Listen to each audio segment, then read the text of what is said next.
እንደ እንጀራ፣ ድንች፣ ሩዝ የመሳሰሉት ምግቦች በጣም የበርካታ ሰዎች ምግብ ናቸው። በአንጻሩ ኢትዮጵያ ውስጥ የሚኖሩ ሰዎች የደም ስኳር ያለባቸው እንጀራ መብላት የደም ስኳር ይጨምራል ወይ ያለ እንጀራ እንዴት መኖር እችላለሁ ይላሉ። በአንጻሩ ደግሞ በሳውዲና በሩቅ ምስራቅ አካባቢ የሚኖሩ ደግሞ በብዛት ሩዝን ይጠቀማሉ። ስለዚህ ደግሞ ሩዝ የደም ስኳር ይጨምራል ይባላል። እንዴት ነው? እነዚህ ምግቦች እንግዲህ በህብረተሰቡ ደረጃ በስፋት የሚጠቀሙባቸው ምግቦች ከመሆናቸው አንጻር የደም ስኳር ይጨምራል ሲባል ታዲያ ምን እንብላ የሚል ጥያቄ በብዙ ሰዎች ዘንድ ይጠየቃል። ውድ ተመልካቾቼ በዛሬ ቪዲዮ እነዚህን እንደ ድንች፣ ሩዝ እና እንጀራ የመሳሰሉትን የደም ስኳራችሁ ከፍ ሳይል እንዴት መመገብ እንደምትችሉ 9 የአመጋገብ ስልቶችን አቀርብላችኋለሁ። እኔ ዶክተር አዝመራው እባላለሁ። ቀጥታ ወደ ጉዳዩ እገባለሁ። የመጀመሪያው ስትራቴጂያችሁ እንደነዚህ እንደ ድንችና ሩዝ የመሳሰሉትን ምግቦች ወዲያውኑ አብስሎ ከመመገብ ይልቅ አብስሎ አቀዝቅዞ አሳድሮ ጠዋት ላይ አሙቆ መጠቀም። ይሄ ማለት ሂት ኩል ኤንድ ኩክ ማለትም ኩል ኤንድ ሂት ማለት ነው። ምን ማለት ነው? መጀመሪያ ያበሰላችሁትን ምግብ በ24 ሰዓት ውስጥ ወይም ደግሞ ሙሉ ሌሊቱን 12 ሰዓትም ቢሆን አቀዝቅዛችሁ ካሳደራችሁ በኋላ እንደገና አሙቆ መጠቀም ነው። ይህ እንግዲህ በድንች እንደዚህ ሩዝ ውስጥ ያለው ስታርች ወደ ሬዚስታንስ ስታርች ወይም ስታርች ሪትሮግሬዴሽን ወደምንለው ይቀየርና ይህ በውስጡ የሚይዘው የግሉኮስ ሞለኪውል ወይም ውህድ መዋቅሩን ይቀይራል። በዚህም ምክንያት በቀላሉ ወደ ማይፈጭ የስኳር መጠን ወይም ደግሞ ወደ ማይፈጭ ስኳር ይቀየራል። በተጨማሪም ይሄ ሬዚስታንስ ስታርች የምንለው ከአንጀት ቶሎ ብሎ ስኳር እንዲመጠጥ እንዳያደርግ ከማድረጉም በላይ በቀጥታ ወደ ትልቁ አንጀት እንዲሄድና ትልቁ አንጀት ውስጥ ያሉ ባክቴሪያዎች እንዲጠቀሙበት በማድረግ ወደ ሾርት ቻይን ፋቲ አሲድ ወደምንላቸው ወደ ሌሎቹ እንዲቀየር በማድረግ እንግዲህ የኢንሱሊን ሴንሲቲቪቲ ወይም የኢንሱሊን ስሜት እንዲሻሻል ያደርጋል። ስለዚህ እንደዚህ እንደ ሩዝ እንደ ድንች የመሳሰሉትን የካርቦሃይድሬት ምግብ ወዲያውኑ አብስላችሁ ከተመገባችሁ ቶሎ የደም ስኳር ከፍ ይላል። ነገር ግን በፍሪጅ ውስጥ አቀዝቅዛችሁ አሳድራችሁ እንደገና ሙቃችሁ ስትጠቀሙ ግን ቶሎ ወደ ማይፈጭ ስታርች በመሄድ በቀጥታ ስኳር ቶሎ ብሎ ከአንጀት ተመጦ የደም ስኳር ከፍ እንዳይል የምታደርጉበት አንዱ ስትራቴጂ ነው። ታዲያ እንግዲህ ይህንን በመረጃ ቀጥዬ አስደግፍላችኋለሁ ማለት ነው። ይህ እንግዲህ በለንደን ውስጥ የተካሄደ አንድ ጥናት ነው። ኢምፔሪያል ኮሌጅ ኦፍ ለንደን፣ ይህም ደግሞ ዩናይትድ ኪንግደም ውስጥ ያለ በሜታቦሊዝም እና የስነ ምግብ ምርምር ክፍል ላይ የተሰራ ጥናት ነው። ይህ ጥናት እንግዲህ በስልታዊ ግምገማና የትንተና የምንለው ማለትም ሲስተማቲክ ሪቪው ኤንድ ሜታ አናሊሲስ የምንለው ጥናት ነው። ይህ ጥናት 36 የተለያዩ ጥናቶችን ቁጥጥር የተደረገባቸውን 36 ጥናቶችን በአንድ ላይ በመተንተን በማጠናከር የሚወጣ ነው። ሲስተሚክ ሪቪው ኤንድ ሜታ አናሊሲስ የምንለው ጥናት ማለት ነው። በዚህ ጥናት እንግዲህ እንደሚያመለክተው እንደ ሩዝ እና ድንች የመሳሰሉት ምግቡ ወዲያውኑ አብስሎ ከመመገብ ይልቅ በፍሪጅ ውስጥ አቀዝቅዞ አሳድሮ እንደገና ማሞቅ በደም ስኳር ሊጨምር የሚችለውን ከ30 እስከ 40% ዝቅ እንደሚያደርግ ጥናቱ ያሳያል። በሁለተኛ ደረጃ እነዚህን የካርቦሃይድሬት እንግዲህ የብዙ ሰው እንደ ሩዝ እንደ ድንች እና እንጀራ የመሳሰሉት እንግዲህ የብዙ ሰው ምግብ ነው። ስለዚህ ምን እንመገብ የሚሉ የደም ስኳራችሁ ከፍ ሳይል እንዴት መመገብ ትችላላችሁ የሚለውን ደግሞ ከገንቢ ምግቦችና ከጤናማ ቅባቶች ጋር ቀላቅሎ መመገብ ሌላኛው ስትራቴጂ ነው። የካርብ ምግቦችን ለምሳሌ አንድ ሰው እንጀራ በፓስታ በዳቦ ቢበላ የደም ስኳሩ በጣም ከፍ ይላል። ሶስቱም የካርቦሃይድሬት ምግብ ስለሆኑ ማለት ነው።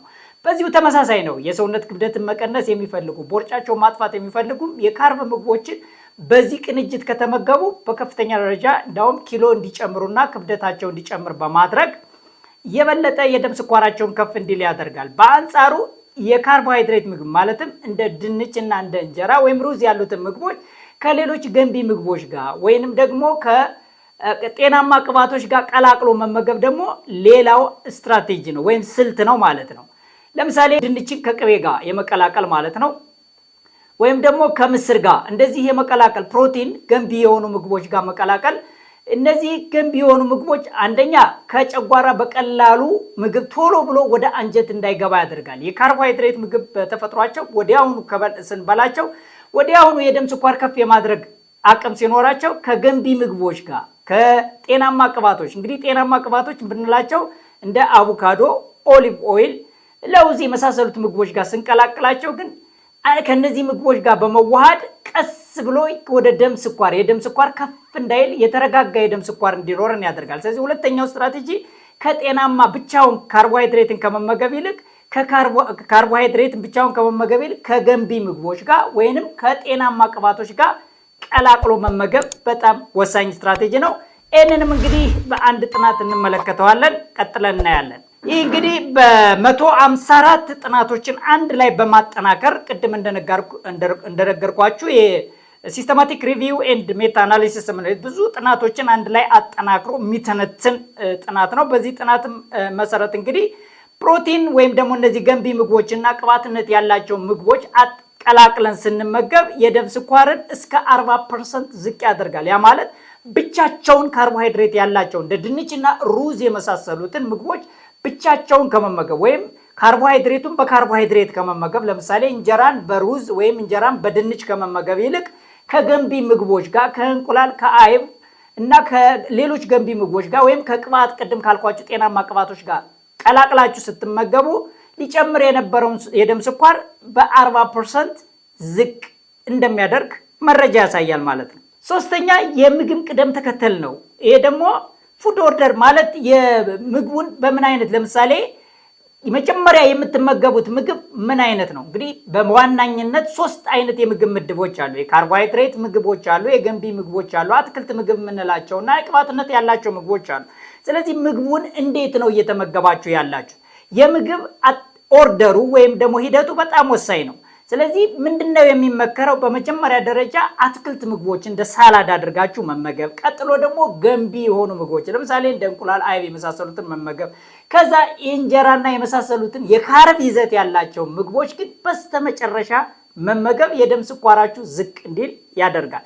ይህ ጥቅሙ ምንድነው? ቀድመን የምንመገባቸው ምግቦች እንደ አትክልት እንደ ገንቢ ምግቦች ካሉ ያ ማለት መሰረቱ ማለት ነው። የምንመገበው ሆዳችን ውስጥ መሰረቱን የሚይዙት እነዚህ ምግቦች ከሆኑ የደም ስኳር ቶሎ ብሎ ከፍ እንዳይል ያደርጋል። ስለዚህ በሶስተኛ ደረጃ የምግብ ኦርደር ወይም ደግሞ ምግባችሁን እንዴት ነው እየተመገባችሁ ያላችሁት የሚለው በጣም ወሳኝ ይሆናል ማለት ነው። እዚህ ላይ እንግዲህ አንድ የተሰራ ጥናትን መመልከት እንችላለን። እንግዲህ ጥናቱ የተካሄደው በአሜሪካ ኒውዮርክ በሚለው ዌል ኮርነር ሜዲካል ኮሌጅ ውስጥ ነው። በዚህ ውስጥ እንግዲህ በዚህ የተሰራው ጥናት በክሮስ ኦቨር የምንለው አይነት ጥናት ነው። እንግዲህ በዚህ ጥናት አሁን የነገርኳችሁን ቅደም ተከትሎ መመገብና እንዲሁ ዝም ብሎ የካርቦሃይድሬትን አስቀድሞ መመገብ ሲነጻጸር አሁን የነገርኳችሁን አትክልቶችን ቅድሚያ፣ ቀጥሎ የገንቢ ምግቦችን፣ መጨረሻ ደግሞ ከ25% ያልበለጠ የካርቦሃይድሬት ማለትም እንደ እንጀራና ድንች መጨመር የቻሉ ሰዎች የደም ስኳራቸውን እስከ 22% ዝቅ ማድረግ ይችላሉ። ስለዚህ ሶስተኛው ስትራቴጂያችሁ ደግሞ የምግብ ኦርደር ወይም ደግሞ የምግብ ቅደም ተከተል ይሆናል ማለት ነው። በአራተኛ ደረጃ የምንመለከተው ደግሞ ከምግብ በኋላ መራመድ በጣም ወሳኝ የሆነ ስትራቴጂ ነው። ከተመገብን በኋላ ባሉት የመጀመሪያዎቹ 30 ደቂቃ ውስጥ ከ10 እስከ 20 ደቂቃ ወክ ማድረግ የደም ስኳርን ዝቅ ያደርጋል። እንግዲህ ምንድነው ብዙ ጊዜ እግራችን አካባቢ ላይ ሶለስ የምንለው ጡንቻ አለ። ይሄ ጡንቻ የደም ስኳርን በመጠቀም ይታወቃል። ስለዚህ አሁን ለምሳሌ ቢሮ ውስጥ የምትሰሩ ሰዎች ምሳ ከበላችሁ በኋላ ወጣ ብላችሁ አስፓልት ላይ ያሉ መንገዶችን ከ10 እስከ 20 ደቂቃ ወክ አድርጋችሁ መመለስ በጣም የተሻለ ነው። እዛው እንደበላችሁ ቢሮ ላይ ቁጭ ከማለት ማለት ነው። እንዲሁም ማታ ከተመገባችሁ ለምሳሌ 12 ሰዓት አካባቢ ቀደም ብላችሁ ራት ከተመገባችሁ በኋላ ወጣ ብላችሁ ከ20 እስከ 30 ወይም ከ10 እስከ 20 ደቂቃ ድረስ ወክ ማድረግ የደም ስኳራችሁን ዝቅ ያደርጋል። ይህንንም እንግዲህ በተሰራ ጥናት እንደግፈው። ይሄ እንግዲህ ዳይቤቶሎጂካ በምንለው በአውሮፓ ውስጥ በደም ስኳር ላይ የሚታተም መጽሔት እንግዲህ እንደሚያሳየው ከምግብ በኋላ እንቅስቃሴ የሚያደርጉ ወይም ወክ የሚያደርጉ ሰዎች የደም ስኳራቸው ዝቅ እንዳለ መረጃው ያመለክታል ማለት ነው። ሌላም አንድ የተሰራ ጥናት መመልከት እንችላለን። እንግዲህ ይሄ ጥናት የተሰራው ደግሞ በኒውዚላንድ ነው። ኦታንጎ ዩኒቨርሲቲ ውስጥ ነው የተካሄደው። የጥናት አይነት 2 የስኳር ህመም ያለባቸውን 41 ሰዎች ላይ ጥናት የተደረገ ነው። ጥናቱ እንግዲህ ራንደማይዝ ክሮስኦቨር የምንለው የጥናት አይነት ነው።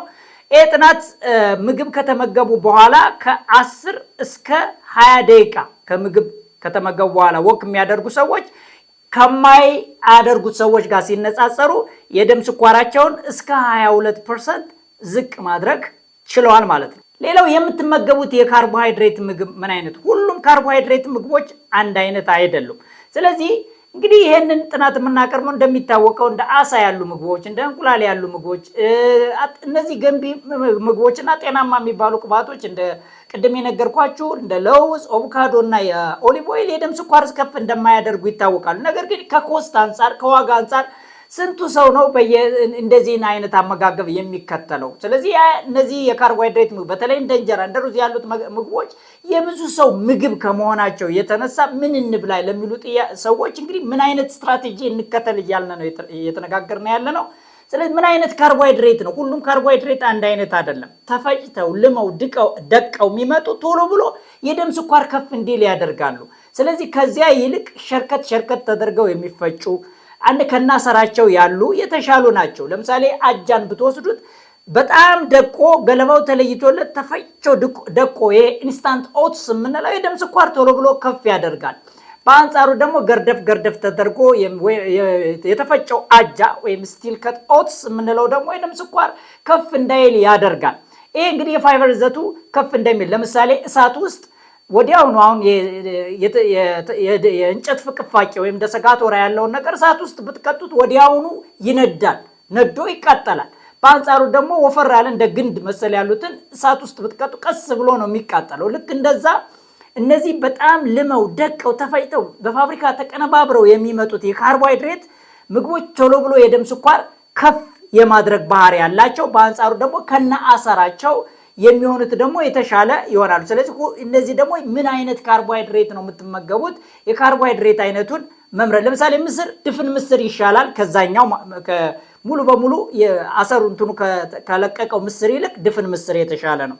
አጃም ቅድም እንደነገርኳችሁ በየትኛውም ሁኔታ የምትመገቧቸው ምግቦች በተቻለ መጠን ቆሎ ለምሳሌ ያልተፈተገው ቆሎ አሰራቸውን የያዙ ሲሆኑ የተሻለ ነው። ከፍራፍሬ ብንወስድ ከበሰሉት ፍራፍሬዎች ይልቅ ያልበሰሉት ፍራፍሬዎች የተሻለ የደም ስኳር ከፍ እንዳይል ያደርጋሉ። ስለዚህ ምግቡን ራሱን የካርቦሃይድሬት አይነቱን መምረጥ ተገቢ ይሆናል። በአምስተኛ ደረጃ የምታዩት ደግሞ ምን አይነት ካርቦሃይድሬት ነው የምትጠቀሙ? ከሩዝም ለምሳሌ ሁለት አይነት ሩዝ አለ፣ ነጭ ሩዝና ቡናማ ሩዝ። ቡናማው ሩዝ ይሻላል ማለት ከነጭ ሩዝ።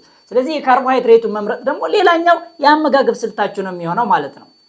ዘይቱ አለመመገብ። ይህን እንግዲህ ውድ ተመልካቾቼ ከማታ ብዙ ጊዜ ከ12 ሰዓት በኋላ አለመመገብ በጣም የተመከረ ነው። ለምንድን ነው? ማታ ላይ ሌሊት በምንተኛበት ጊዜ ጡንቻችን የሰውነታችን ስኳር እንዲጠቀም ስለማይሆን፣ ምክንያቱ ተኝቶ የሚያደርሰው ሰውነት እንቅስቃሴ አያደርግም። ጡንቻችን መስክሎስኬለታል የምንለው ሲስተም አጠቃላይ 70%ን የደም ስኳር የሚጠቀመው ነው። ስለዚህ ማታ ከ12 ሰዓት በኋላ አለመመገብ ሌላው ስትራቴጂ ነው። ከ12 ሰዓት በኋላ ቢርባችሁስ እንደ እንቁላል፣ አቮካዶ ወይም ደግሞ ተልባ ወይም አብሽ የመሳሰሉትን መጠቀም የደም ስኳራችሁ ከፍ እንዳይል ያደርጋል። ስለዚህ ዘግይቶ አለመመገብ ሌላው ጠቃሚ ስትራቴጂ ነው ማለት ነው። በዚህም እንግዲህ አንድ ጥናትን እንመልከት። ይሄ ራንደማይዝ ክሮስ ኦቨር ትራያል የምንለው ይሄ ጥናት ደግሞ የሚያሳየው ምንድነው? ዘግይተው የሚመገቡ ሰዎች በተለይ ከመኝታ ጋር አቀራርበው የሚመገቡ ሰዎች የደም ስኳራቸው እስከ 36% ከፍ ይላል። በአንጻሩ በጊዜ የሚመገቡ ሰዎች እና ከ12 ሰዓት በኋላ የማይመገቡ ሰዎች ደግሞ ከአምሽተው ከሚመገቡት ይልቅ የደም ስኳራቸው ዝቅ ያለበት ሁኔታ ነው ያለው። ስለዚህ ዘግይቶ አለመመገብ፣ ከ12 ሰዓት በኋላ አለመመገብ ሌላው ጠቃሚ የሆነ ስትራቴጂ ነው ማለት ነው። በሰባተኛ ደረጃ ከፍተኛ የሆነ ፋይበር ያላቸው ምግቦች አለመመገብ። ይሄ እንግዲህ ምንድነው ውድ ተመልካቾቼ? እንደ ተልባ፣ እንደ ቺያሲድ የመሳሰሉትን ነገሮች ከምግብ ላይ መጨመር። አብሽ፣ ቺያሲድ፣ ተልባ ከፍተኛ የሆነ ፋይበር ይዘት አላቸው። ስለዚህ እነዚህን ምግቦች ከምትመገቡት ምግብ ጋር መቀላቀል ደግሞ እነዚህ የፋይበር ይዘታቸው ከፍ ያሉ ምግቦች ምግባችሁ ላይ ጄል እንዲሰራ በማድረግ ስኳር ቶሎ ከአንጀት እንዳይመጠጥ ያደርጋሉ። ስለዚህ ፋይበር ይዘት ያላቸው ምግቦች መመገብ ደግሞ ሌላው ጠቃሚ ስትራቴጂ ይሆናል ማለት ነው። በስምንተኛ ደረጃ ፖርሽን ኮንትሮል ነው። የምትመገቡት ምግብ እንግዲህ ካርቦሃይድሬት ከሆነ እንደ ድንች፣ እንደ ሩዝ የመሳሰሉት ምግቦች ከሆነ መጠኑን ዝቅ ማድረግ ነው። ከ25% በላይ አለመጨመር። ለምሳሌ የአሜሪካ ዲያቤቲክ የስኳር ማህበር ወይም አሜሪካ ዲያቤቲክ አሶሲዬሽን ምግብን በ3 ከፍለን እንመገብ፣ ለምሳሌ ሳህኑን በ3 ከፍለን እንመገበው ይላል።